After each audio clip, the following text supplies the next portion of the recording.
Merhaba arkadaşlar, ben Babakaro. Tekrardan yepyeni bir videoyla sizinle birlikteyim. Lütfen bu videoyu izlemeden önce bir beğeni atıp abone olun ve arkadaşlarınızla paylaşın.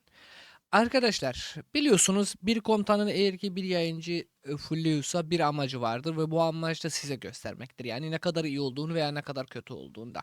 O yüzden bugünkü iki deneyimimizi bu kadar yani iki deneyimimi birisi Virgin Getorex ve birisi de tabii ki Alparslan'ın bu iki deneyimlerimi size söylüyorum. Ancak Virgin Getorex'i ben sadece Zigorat'tan yani fullledim ve sadece Zigorat Savaşı'nda 2 gün yani kullandım ve burada 2.780.000 bir leş sayısını aldım.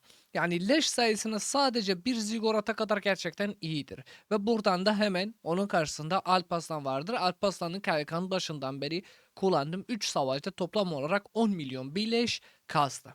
Ancak size böyle bir şekilde söylüyorum. Virgin Getorex'in fulleme sebebim neydi? Gerçekten buradaki gördüğümüz beceriler oldukça fazlaydı.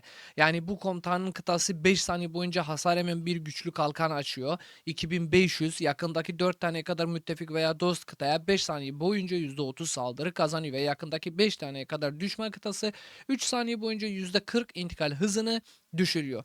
İkinci becerisi de %30 sağlık bonusu, intikal hız bonusu %20 zaten bu komutanın incelemesi vardır kanalda kesinlikle bakabiliyorsunuz. Öfke azaltması 50 ve doğrudan hasar, combo hasar, saldırı hasarı ve darbe hasar bonusu %5'lik veriyor.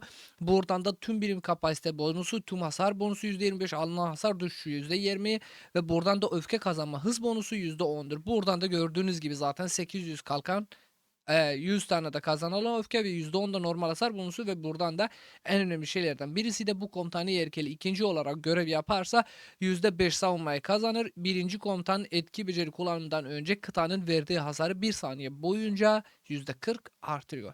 Ve burada herkesin gözünü yani boyatan bu %40'lıktır arkadaşlar, ben size söyleyeyim. İlk başında bu komutanı bence liderlik komutanlardan ben hep bunu söylüyordum. Ya liderlik komutanı bir free to play'e az para harcayan bir oyuncu yapamaz. Buna gerekirse Filip, gerekirse eski komutanlarımız, liderlik komutanlarının neredeyse hepsini söyledim ve aynı şekilde aynı fikirdeydim yani her zaman. Ancak bu komutanın her beceriyi açtığımızda abi 3 tane 4 tane şeyleri vardı yani. Raporlarda tabii ki şimdi gösteririm size. Yani 3-4 tane stat vardı abi. Çok farklı bir şey gerçekten de yani güçlü ve herif harbiden sağlam bir komutandır.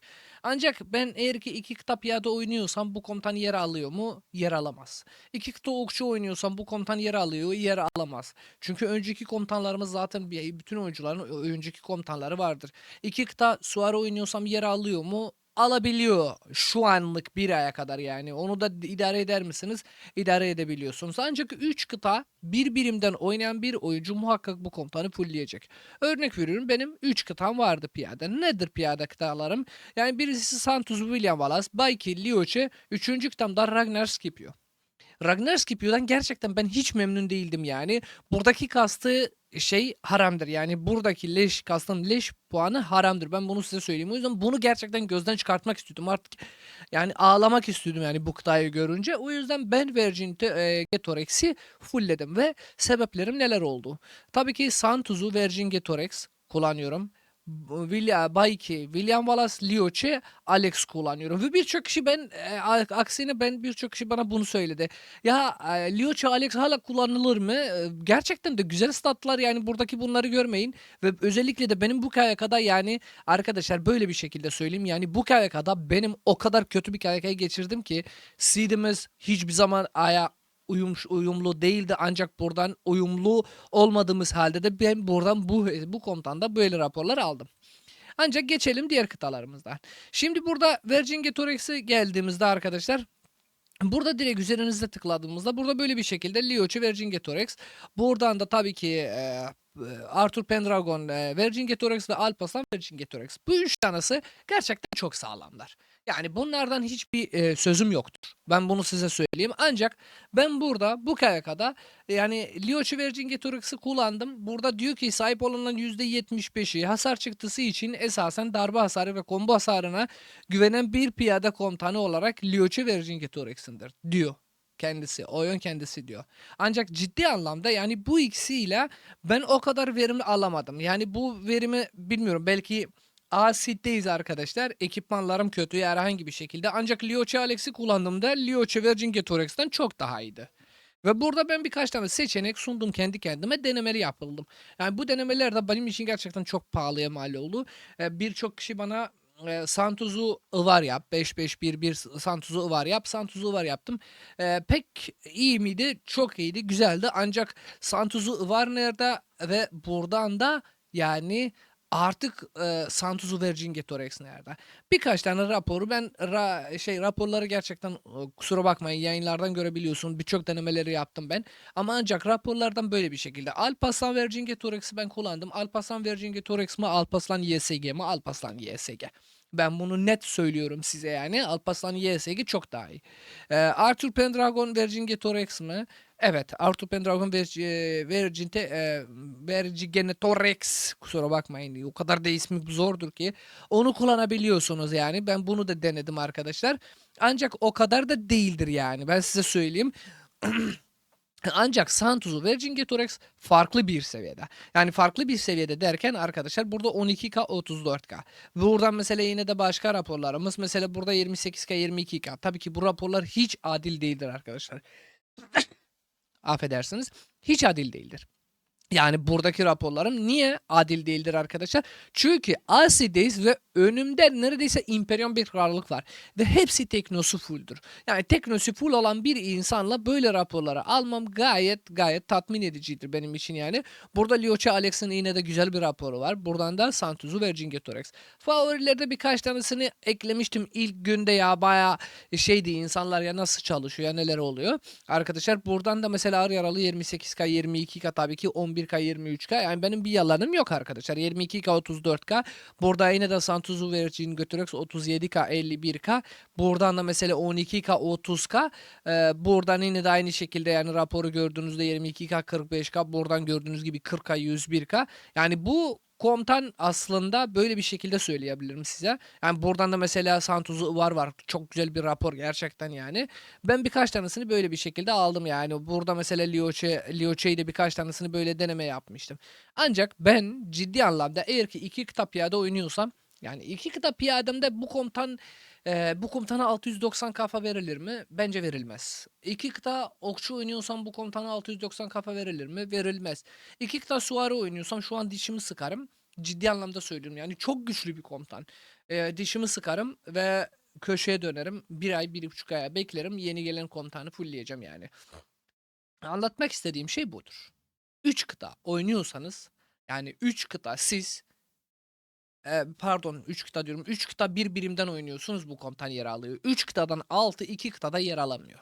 Yani 2 kıta piyade ise bu komutan yer alamıyor. 2 kıta süvari ise yer alamıyor. 2 kıta okçu ise yer alamıyor. Bu alternatif olarak yani 3. kıtada yapılıyor. O yüzden az para harcayan bir oyuncu veya hatta free to play bir oyuncu bu komutana muhakkak ve muhakkak gitmemelidir. Yani raporlar kağıt üzerine, bu komutan gerçekten kağıt üzerine çok iyidir. Bazı komutanlar da kağıt üzerine iyi değildi. Mesela örnek veriyorum. Kağıt üzerine yine de iyiydi ama o kadar iyi görünmüyordu Kenshi. Ve herkes Kenshi geldiğinde ya kötü bir komutandır, ben diyordum ki iyidir.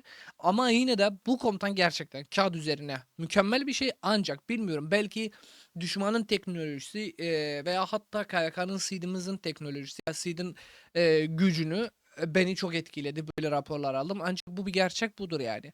Ben gitsem AO'da sizin denemelerinizi yaparsam hiçbir şey ifade etmiyor. Çünkü rakip ne olduğunu belli değildir. Rakibim 5 seviye ekipmanı var mı? Teknosu full mu? Balla savaşıyor mu? Çok bin ton faktör. Teçhizatı nasıldır? Bunları hepsinde gördüğümde şey değildi yani. Santuz'u Vercingetorix'in denemelerimde de böyle bir şekilde söyleyebilirim. Yani gerçekten Santuz'daki ekipmanlarım çok iyi. Yani çok iyi derken normal sıradan ama iyidir yani. Ben bunu hiçbir zaman kötü diyemem yani. Yani Lioche'daki bu ekipmanların böyleyse Alex'le birlikte ciddi anlamda çok sağlam bir raporlar alıyor. Ben bunu da size söylemek istiyorum yani. Ciddi anlamda yani beni hayal kırıklığına uğramayan bir Lioche'den buradan görebiliyorum. Vercingetorix benim için iyi miydi ya kötü müydü? Ben gayet memnunum. Ancak yani ben dediğim gibi 3 kıta oynuyorum ya, bu komutanı fullüyorum. 3 kıtanın altında oynuyorsunuz, bunu muhakkak fulllemeyin. Santuzu William Balaz ya Santuzu 5-5-1-1 var. ciddi anlamda Vercingetorix'in yerini alıyor. Lioche, Bayki Lioche hiçbir zaman kötü değildir. Bir kitap piyade oynuyorsunuz yani Santuz'u Vercingetorix değil Santuz'u Bayki yapmanız daha mantıklıdır. Şimdiki bugünkü tarihimizde. Suarı oynuyorsunuz Arthur Pendragon Achilles yani buradaki bana verdiği raporların bir efsane bir komutandan bahsedebiliyorum. Yani bir kitap Suarı oynuyorum. Achilles'uma bakarsam yine de Achilles aynı şekilde 18 milyon birleş kastı. Yani bunlardan bir şey diyemiyorum. Quincy Vercingetorix mi? Alparslan Vercingetorix mi? Yok arkadaşlar. Yani bu komutan tek kıta okçu olan bir oyuncu bunu yapamaz. Tek kıta piyade yapamaz. Tek kıta süvari yapamaz. Veya hatta bunlardan harici 2 kıtalar da yapamaz. 3 kıtaysanız yapabiliyor musunuz? Yapabilirsiniz. Çok böyle ya vay wow öyle bir şey oldu öyle bir şey olmadı değil. Yani o kadarı size söyleyeyim. Ancak ikinci komutanıma gelirsek burada Alparslan'dan bahsediyorum. Yani ben arkadaşlar ciddi anlamda söylüyorum. Çok büyük bir saygım var Zhuge Liang'a. Ve Zhuge Liang neredeyse hesabın dengelerini değiştirdi benim için. Hesap 47 milyonluk birleşi vardır ve yani Zhuge Liang gibi bir komutan gelmesi ve bu kadar uzun süre metada kalması çok farklı bir şeydi. Ancak ben tek kıta okçu oynadım. Tek kıta okçu oynadığımda da bu KVK'da Quincy Alparslan oynadı ve ilk KVK'sıydı ve Alparslan bir KVK'da 10 milyon birleşik kastı. Benim hesabımda yani her iki denemem vardı. Quincy Zhuge Liang'ın da vardı. Quincy Alparslan'ım da vardı. Ancak Quincy Alparslan'ın birkaç tane raporu ben buralardan galiba böyle bir şekilde yapmıştım arkadaşlar. Böyle raporları gördüm. Şimdi birçok kişi bunu söylüyordu. Ya abi bu kontan çok fazla kape kasmıyor ya herhangi bir şekilde bunlar bana geldi. Ancak sadece komutanın kasması değildir arkadaşlar. Ben size bunu söyleyeyim. Yani bir komutan sadece kill kasması değil. Ne kadar da açık alanda kalıyor. Çünkü biz pay to win değiliz. Biz az para harcayan bir oyuncuyuz. Ya free to play. Benim için buradaki KP kasmasından ben bu kadar da Quincy Zhuge Liang'da kullandım. Quincy Alparslan'da da kullandım. Quincy Zhuge Liang'ı dışarıya çıktığımda yani Quincy Zhuge Liang eriyordu. Çok sağlam. Çok sağlam KP kasıyor. Çok büyük hasar veriyor. Ancak açık alana girdiğinde eriyor. Çünkü savunabilecek hiçbir stat çok fazla yoktu. Ancak ben burada bu KVK'da dahil olmak üzere Quincy Alparslan'a kullandım ve hiçbir problemim yoktu. Yani neredeyse bu komutan eğer ki ben bunu ciddi yani gerçek bir şey söylesem Quincy Alparslan mı Quincy Zhuge Liang mı muhakkak Quincy Alparslan diyorum. Çünkü beni bambaşka bir seviyeye getirdi açık alanda. Açık alanda en düşük seviyede ya en az yani kötü rapor alan bir kıtada bahsedersem Quincy Alparslan'dı. Şimdi bu iki komutanı Vercingetorix ve Alparslan'ın hangisini? Okçu tek kıta oynuyorsunuz Quincy Alparslan. Quincy Zhuge Liang'ı ben kabul ediyorum. Ama Quincy Zhuge Liang varsa kullanabiliyorsunuz. Ancak Quincy Alparslan level atlatıyor sabrınıza. Ben bunu gerçekte kendimden gördüm. Santuz'u Vercingetorix mi? Asla. Santuz'u Bayki. Alparslan Vercingetorix mi? Yok. Quincy Alparslan. Arthur Pendragon Vercingetorix mi? Yok. Arthur Pendragon Achilles. İki kıta süvariyseniz dişinizi sıkayın. İki kıta piyadeyseniz Santuz'u bunlardan. Yani benim söylediğim şeylerden bu videoda tekrardan vardır. O yüzden bu komutanlardan ben olsam yani 6 kıta 7 kıta oyunculardan yani 6 kıta oyunculardan yine de Vercingetorix'ten bir şey ifade ediyor. 3 kıta bir birimden oynuyorsan yine de bir şey ifade ediyor. Ama 2 kıtadan oynuyorsan bir birimde bu komutan gerçekten size hiçbir ifade edemez. Santuz'u William Wallace Bay Kilioçe varken yani bu komutanın yeri yoktur yani. Ben bunu net bir şekilde size söylüyorum.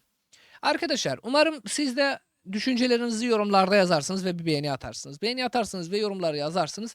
Sevinirim. İzlediğiniz için teşekkür ederim. Kendinize iyi bakın. Görüşmek üzere. Hoşçakalın. Bay bay.